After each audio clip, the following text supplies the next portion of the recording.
சென்னை கோயம்பேடு மார்க்கெட்டில் நேற்றிரவு தள்ளுவண்டி இடிப்பது போல் வந்ததால் பார்த்து செல்லுமாறு கூறிய பூ வியாபாரிகளை மார்க்கெட்டில் வேலை செய்யும் 3 இளைஞர்கள் ஒன்று சேர்ந்து தாக்கி கீழே தள்ளி முகத்தில் பல முறை ஓங்கி குத்திய வீடியோ வெளியாகியுள்ளது. இதுகுறித்த கூடுதல் விவரங்களை எமது செய்தியாளர் கதிரவன் வழங்க கேட்கலாம். வணக்கம் கதிரவன், விவரங்கள் என்ன? 40 வயது மதிக்கத்தக்க ஒருவரை இளைஞர்கள் சிலர் தாக்கக்கூடிய வீடியோ காட்சிகள் வெளியானது. இந்த வீடியோ காட்சிகளை கைப்பற்றி கோயம்பேடு போலீசார் விசாரணை நடத்தியதில் தாக்குதலுக்குள்ளான நபர் கோயம்பேடு பூ மார்க்கெட்டில் பூ வியாபாரம் செய்யக்கூடிய மணிகண்டன் என்பதும், அதே பூ மார்க்கெட்டில் சில்லறை வியாபாரம் செய்யக்கூடிய பெரியசாமி என்ற நபர் தனது நண்பர்களுடன் சேர்ந்து தாக்குவது நடத்துவதும் தெரிய வந்திருக்கிறது.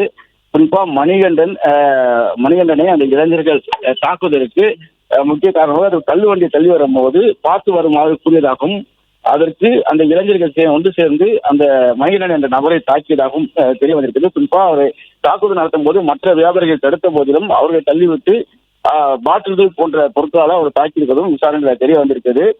மேலும் இன்று அந்த பெரியசாமியிடம் போலீசார் விசாரணை நடத்தியதுல ஏற்கனவே தனது தாயாரை பற்றி மணிகண்டன் அவதூறாக பேசியதாகவும், தொடர்ச்சியாக இது போன்று செய்ததனால அவர் மீது தாக்குதல் நடத்தியதாகவும் தெரிவித்திருக்கிறார். வீடியோ காட்சிகளை கைப்பற்றி தற்போது கோயம்பேடு போலீசார் விசாரணை மேற்கொண்டு வருகிறார்கள்.